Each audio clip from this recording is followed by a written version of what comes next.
Nessa feita, eu convido o pastor da Igreja Presbiteriana, da Aldeota, também, que está à frente da Jureste, junta de educação teológica dos nossos seminários, reverendo Ricardo Regis, que faça essa oração de gratidão ao nosso Deus.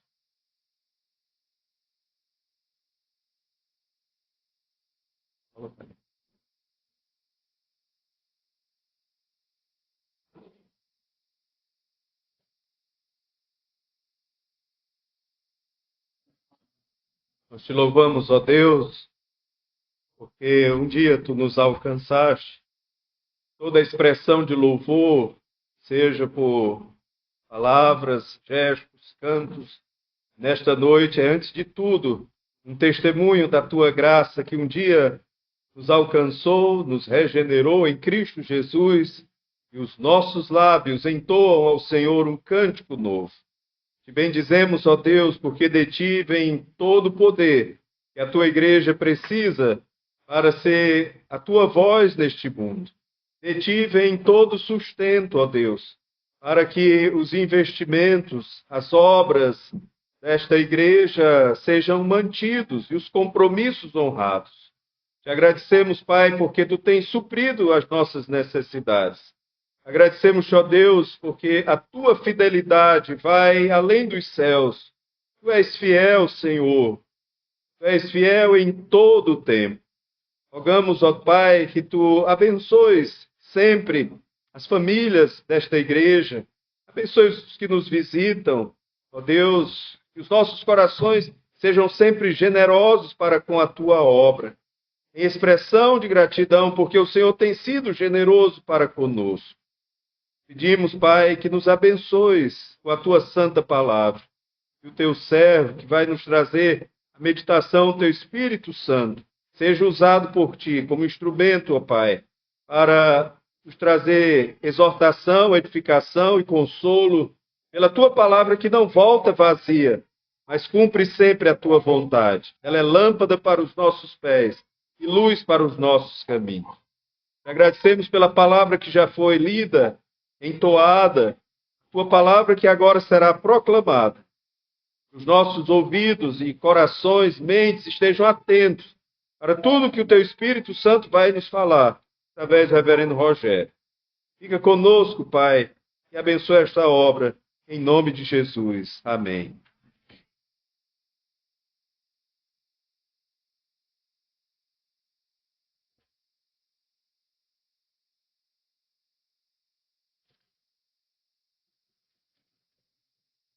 Irmãos, de pé, vamos ler o texto sagrado, Salmo 126. Eu soube que, diante dos desafios recém-enfrentados por esta congregação, os irmãos se debruçaram em entender a mensagem de Deus nos chamados cânticos de romagem. Então, depois de pedir conselho, entendi que nós deveríamos pregar hoje no Salmo 126. Então, abram suas Bíblias no Salmo 126.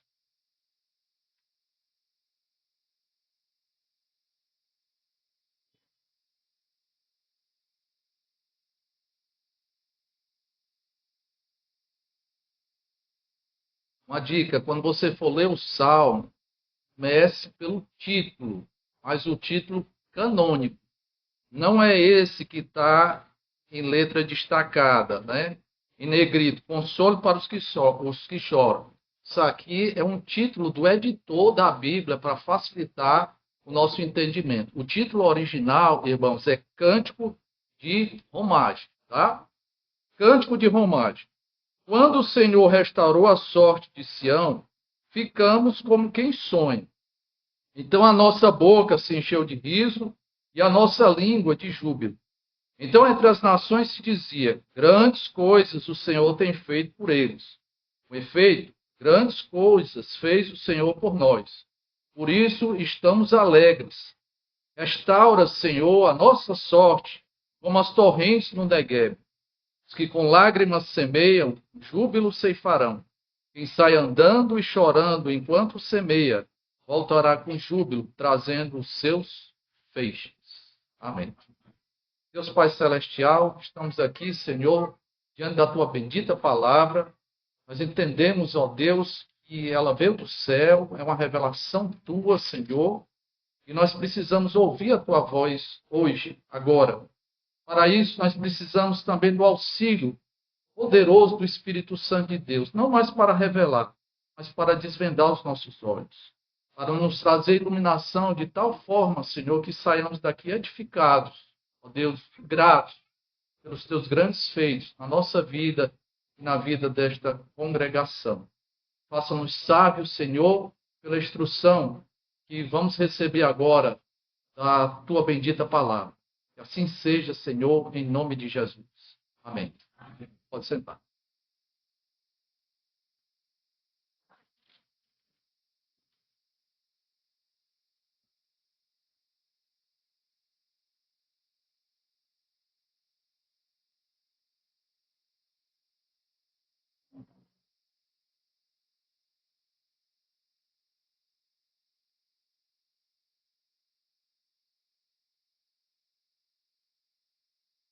Irmãos, tudo no Salmo, aliás, em qualquer parte da palavra de Deus, deve ser devidamente aproveitado. É que nem a nossa carnaúba, né? Com a carnaúba você faz tanta coisa, com o caule dela você faz edificações. Tem uma igrejinha nossa muito querida, temos até um representante aqui da Igreja Presbiteriana de Itauape. É uma congregação de Itauape, e a estrutura daquela igreja é feita, né, com tronco de carnaúba. Então, carnaúba se aproveita tudo, e esse salmo não é diferente. Nós devemos começar desde o título, Cântico de Romagem. Se você tiver a curiosidade de averiguar, você vai perceber que do Salmo 120 até o Salmo 134, esses 15 salmos, irmãos, têm exatamente o mesmo título, Cântico de Romagem. O salmo, todos nós sabemos que eram os cânticos entoados pelo povo de Deus.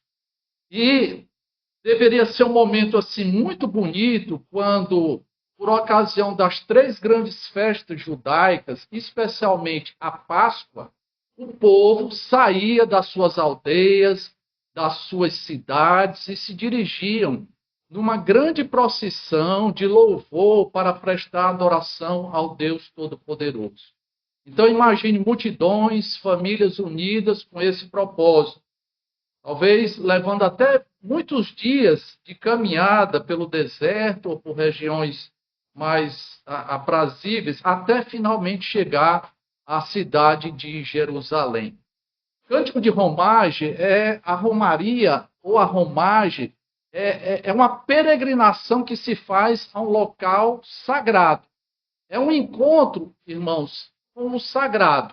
Isso acontecia precisamente na cidade de Jerusalém. Você vai encontrar também outros títulos. Era também chamado de cânticos de peregrinação ou cânticos de ascensão, porque Jerusalém fica no alto.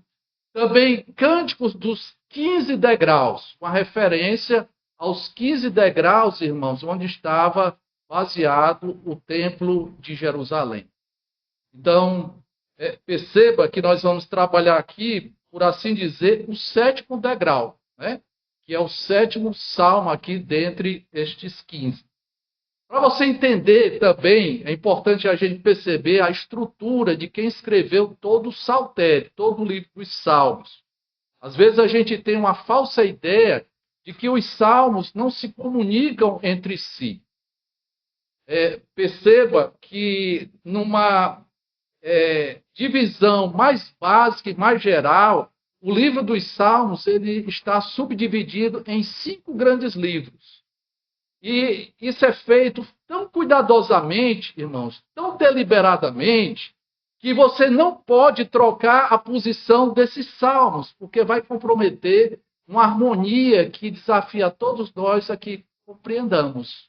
Então, nós temos aqui uma constelação de 15 salmos, e eles têm umas características bem interessantes. Por exemplo, desses 15 salmos, nós temos 7 salmos, 5 nós não sabemos quem escreveu, e 2 dos 7 primeiros foi o rei Davi quem escreveu. Aí lá no centro, que é o Salmo 127, é de autoria do filho de Davi, Salomão. Aí do outro lado, irmãos, nós temos mais 7 salmos. 5 cuja autoria nós ignoramos e 2 são de autoria davídica, né? Então isso foi cuidadosamente pensado.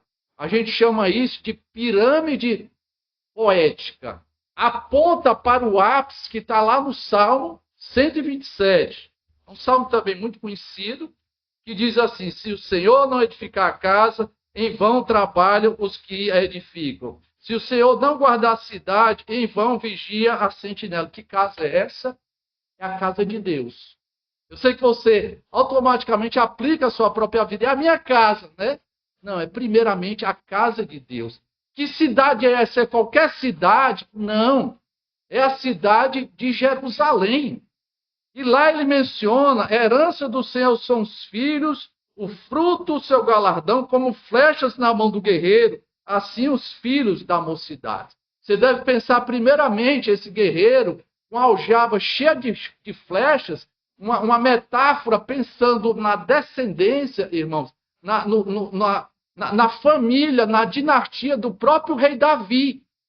Houve um tempo em que uma mulher perversa se apropriou do poder do reino de Judá e tentou dizimar toda a casa de Davi, mas providencialmente Deus preservou uma única flecha.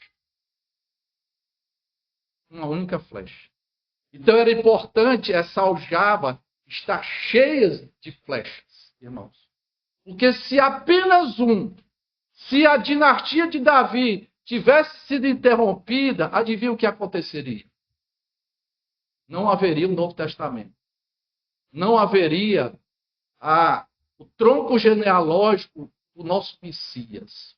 Porque o Senhor e Salvador Jesus Cristo, nosso Redentor, ele veio justamente dessa aljava cheia de flechas. Eu quero que você pense nessa constelação de salmos como a aplicação do princípio Emanuel. Todos nós sabemos que Jesus Cristo, ele recebeu essa designação. Emanuel, que significa Deus conosco. Isso é típico da aliança, irmãos. Deus, quando se relaciona com o ser humano, ele estabelece pactos ou alianças. Isso envolve, irmãos, o desejo de Deus de tabernacular conosco, de ter um relacionamento vivo com cada um de nós. Quando o Senhor Deus libertou o povo lá do Egito, ele fez questão de dar um modelo que deveria ser cuidadosamente feito, que foi o primeiro templo, que era um tabernáculo portátil, um tabernáculo móvel. Aquele grande acampamento que o povo experimentou durante uma caminhada de 40 anos, estava também no meio do povo o Emanuel, o tabernáculo, a tenda do Deus Todo-Poderoso. É isso que significa, irmãos.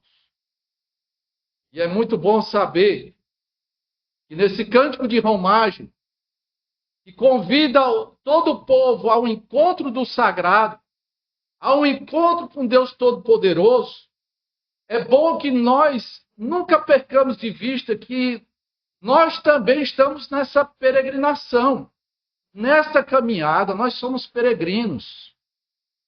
Quero fazer uma referência a uma pessoa que eu conheci recentemente e que ajudou os irmãos desta igreja.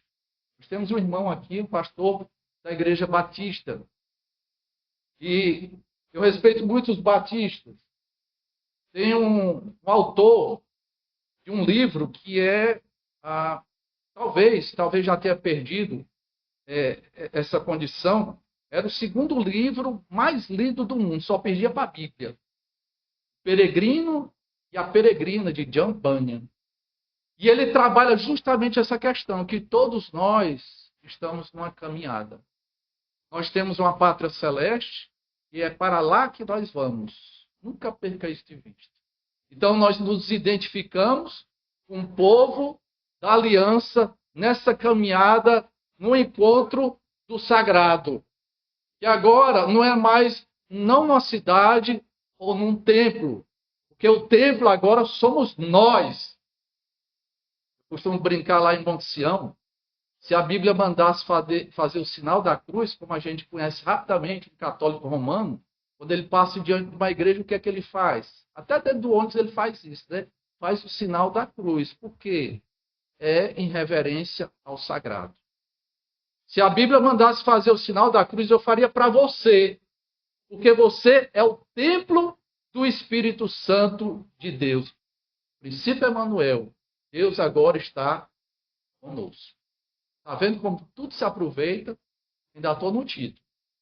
Está muito calor, dá para me aguentar aqui? Vamos lá.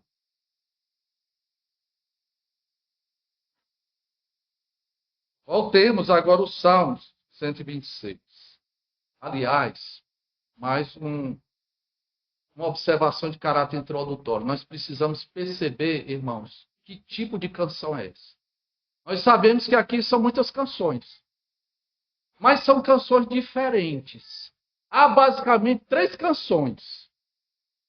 Aquelas canções que deveriam ser entoadas no momento em que os céus estão acinzentados, quando estamos passando por sérias tribulações, quando estamos lá no olho do furacão, quando nós ficamos tão oprimidos pela dor que nós temos até dificuldade de orar a Deus.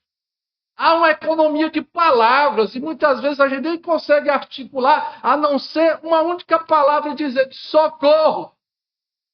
Senhor, tem misericórdia de mim. Esse era os Salmos de Lamentações. E nós precisamos desse direcionamento da palavra de Deus, porque nós somos tão incompetentes que nós nem sabemos gerir as nossas emoções.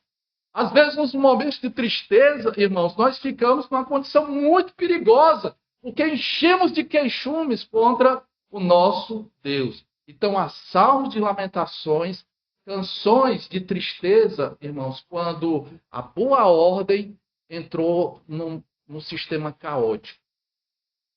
A Bíblia também fala de outro tipo de canção, que é aquele momento quando está tudo bem, quando a ordem volta novamente, que são as canções de agradecimento. Aí nós temos aqueles verbos no imperativo, conclamando a todas as pessoas a adorarem ao Deus Todo-Poderoso.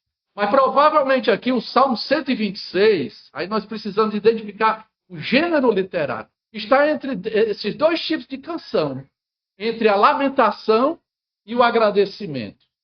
Infelizmente, nenhum autor sagrado concorda comigo. Aliás, autor sagrado não. Os estudiosos da Bíblia. Aliás, eles nem tiveram coragem de categorizar este salmo.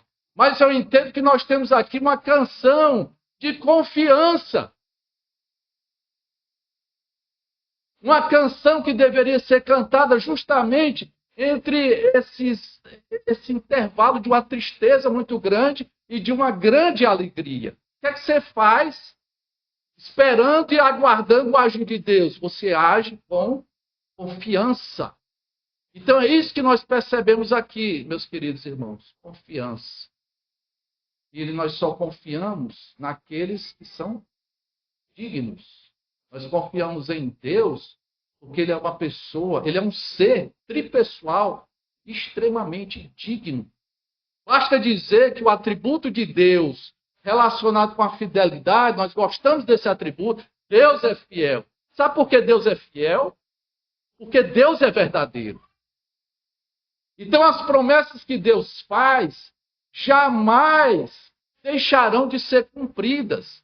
E esse Deus não é somente um Deus bem intencionado, não. Ele é um Deus onipotente. Aquilo que Ele diz que vai fazer, Ele realiza.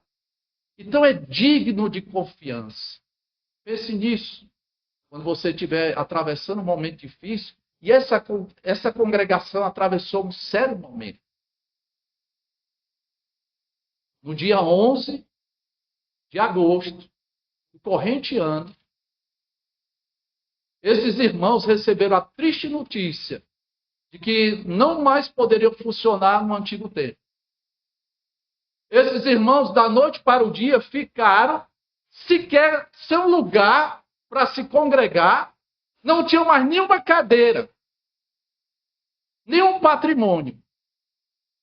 E eu fico imaginando o que se passou na cabeça de vocês. Está tudo acabado. Talvez o mais otimista disse, não, é oportunidade para um recomeço, mas os recomeços são tão tristes, os recomeços têm um gosto de retrocesso. Meu Deus, o que vai acontecer conosco? Irmãos, quando isso acontece, não é simplesmente o grito de vitória da mesquinharia humana, não.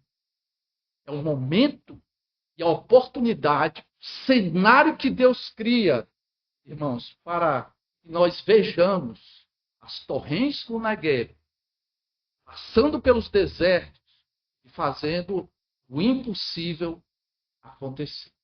Eu estou realmente maravilhado com o que Deus tem feito nesta congregação aqui. Tudo aqui, basicamente, é doação, irmãos. Esse púlpito aqui, Deus moveu até uma pessoa que não é crente, ele doou os 2 púlpitos gasofilaço. O Senhor Deus tocou também no coração de outros irmãos que sequer são dos arraiais presbiterianos e também foram muitíssimo generosos. Então, irmãos, por isso que nós estamos tão antenados com este salmo aqui. Qual é a categoria dele? É um cântico de confiança ao Senhor. Aí sim, vamos ver o que é que ele diz.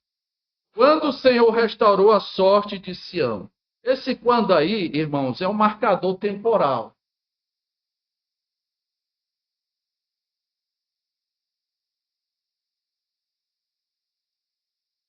Quando localiza o agir de Deus no tempo e no espaço. Nós não sabemos exatamente o que foi que aconteceu.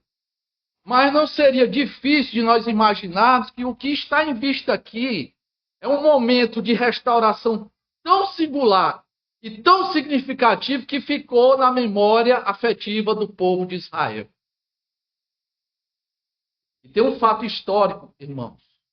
Foi naquele momento em que o povo de Israel, já desterrado, lá na Babilônia, aquele povo que perdeu a sua terra, o seu ambiente de culto, aquele povo que viu coisas horríveis, quando tudo parecia arruinado, o Senhor fez o impossível, porque o nosso Deus é o Deus dos impossíveis.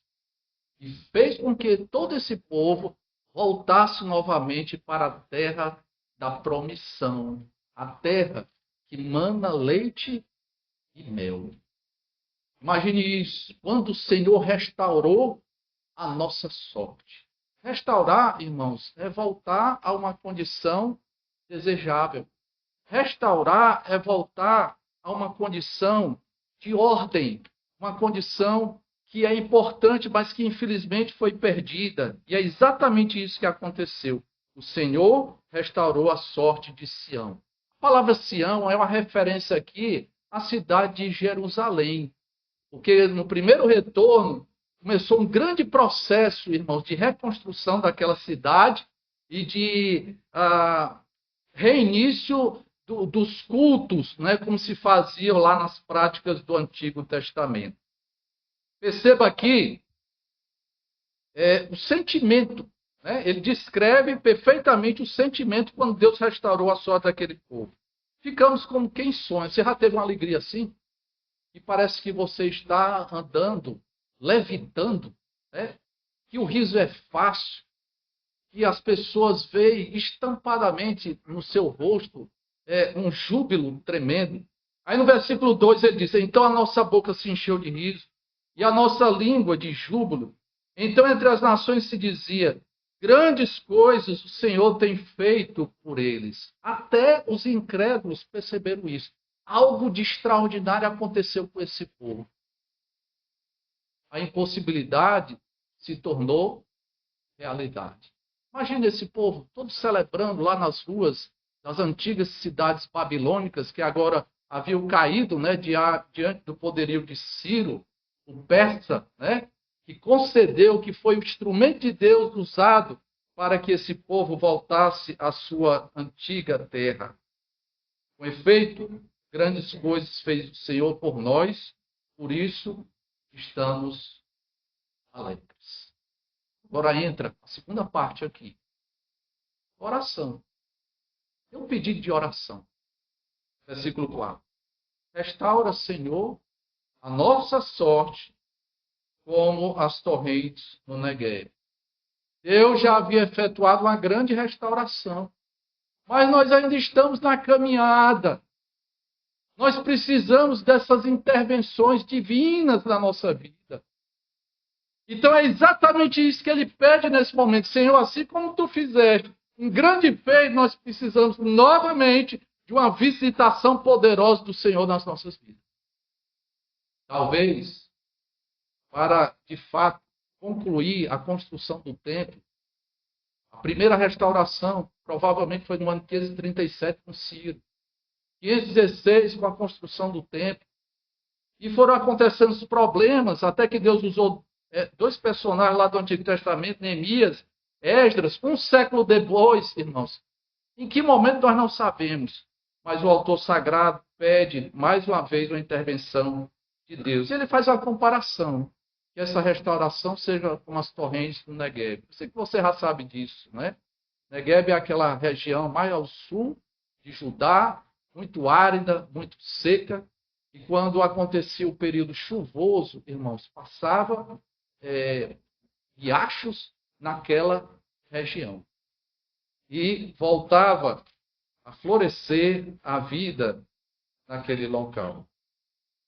Ele encerra, num terceiro momento, usando um dito proverbial, que com lágrimas semeiam, com júbilo ceifarão, quem sai andando e chorando enquanto semeia, voltará com júbilo, trazendo os seus feixes. Né? Perceba que há um momento da ceifa, um momento de plantar, um momento de semear e um momento da ceifa, um momento de colher.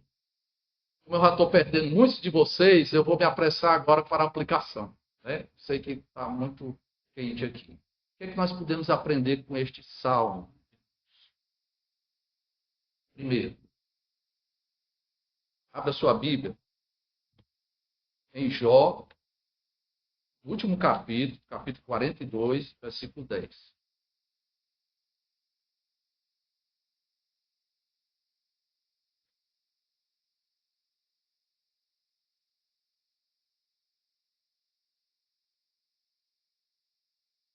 Jó 42, 10 diz: mudou o Senhor a sorte de Jó. Uma expressão similar à que está lá no Salmo. Em que momento? Quando ele chorava pelos seus amigos, que eram amigos da onça, né? E o Senhor deu-lhe o dobro de tudo que antes inspira.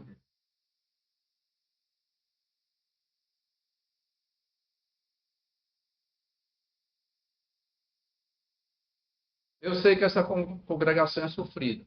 Eu nunca esqueci as palavras de um irmão que nos visitou em Monte Sião, logo em seguida que vocês ficaram sem local para adorar a Deus. E, aliás, uma irmã que diz: pastor, é muito bom ser acolhido. Eu estava com um sentimento de orfandade. Aquilo me tocou profundamente.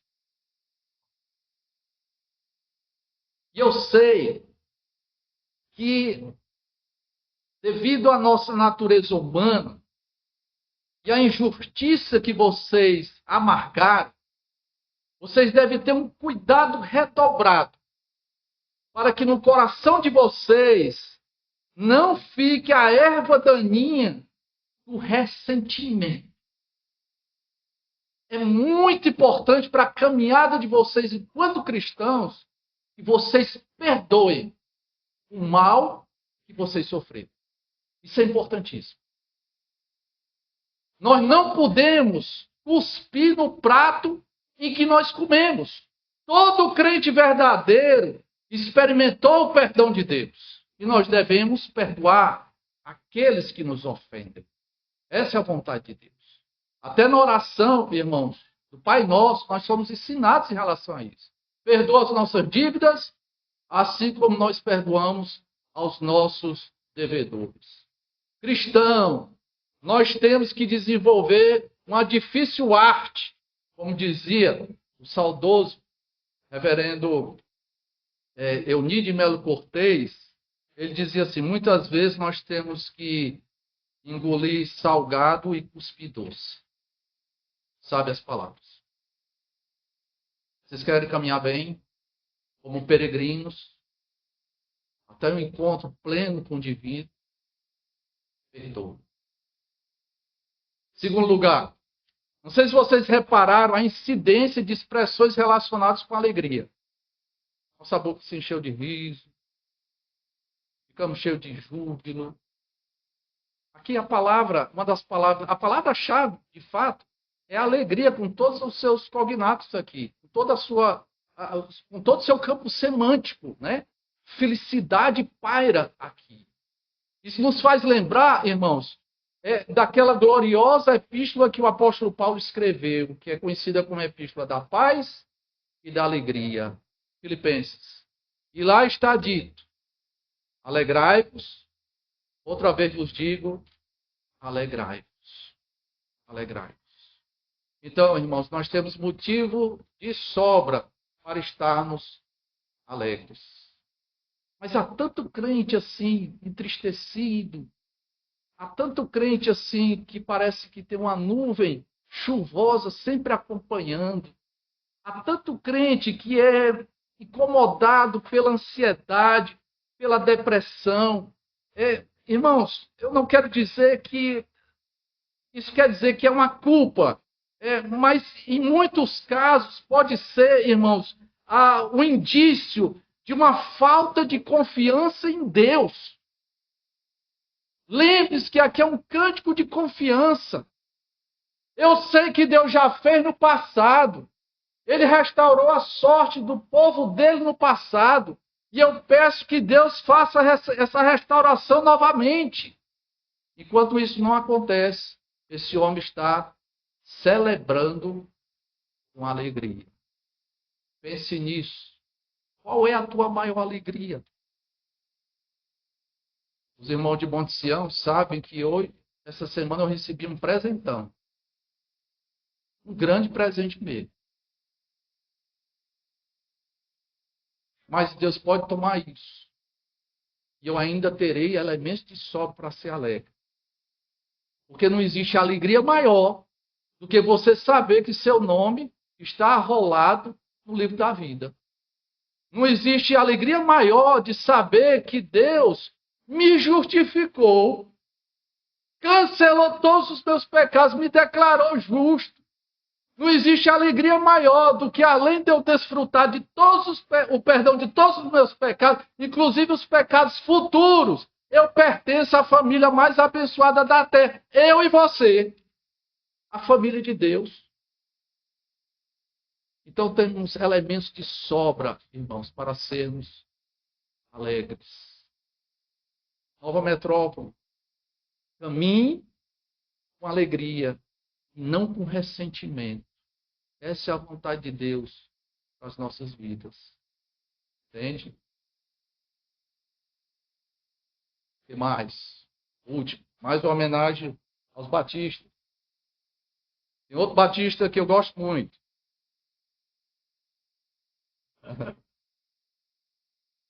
Tem que agradar o pastor Mateus.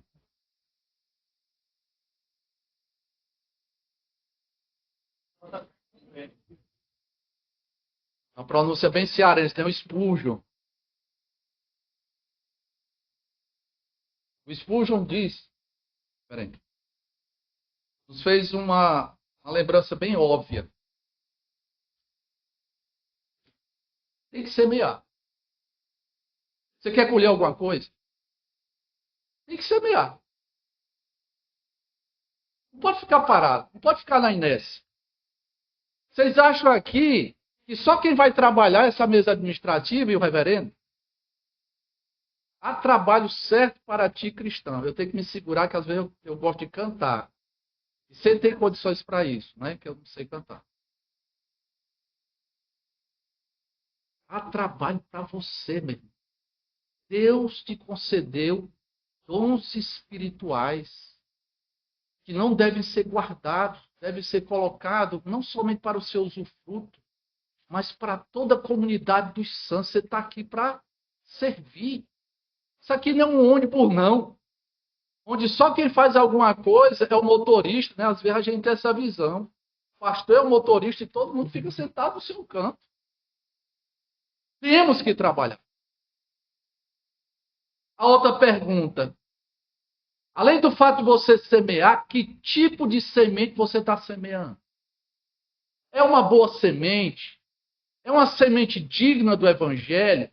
Ou é simplesmente mesquinharias? Ou é simplesmente a religião nojenta, farisaica, de paredes branqueadas, que se apresentam com um sorriso como se fosse servo de Deus, mas o coração está completamente afastado de Deus. É isso que você está semeando? Deus nos livre de tal hipocrisia. Semeie a boa semente do Evangelho. Semeie um compromisso amadurecido de santidade com Deus Todo-Poderoso. É isso que Ele quer da minha vida e da sua vida. Então, semeie com qualidade e semeie com abundância. E semeia muito, colhe muito. Né? Que tipo de ceifa você vai ter na sua vida? Sabe que vai ter um dia de prestação de contas? Estaremos lá, presentes do Deus Todo-Poderoso. E o que é que você fez? Ah, eu tive muitas outras ocupações. Não faça isso. Deixa eu dizer uma coisa muito boa. O Salmo, ele é atemporal. O Salmo, ele tem uma aplicação para todos os contextos históricos. Ele pontua aqui quando o Senhor restaurou a só, provavelmente ano 537, quando eles voltaram para a Terra Prometida. E num novo momento ele pede, Senhor, restaura novamente, nós precisamos de uma nova visitação. Talvez isso tenha acontecido até alguns anos depois, alguns séculos depois. Mas sabe qual foi o momento maravilhoso, majestoso, da maior restauração que aconteceu, que foi a decisiva, que garantiu todas as demais? Foi na plenitude dos tempos.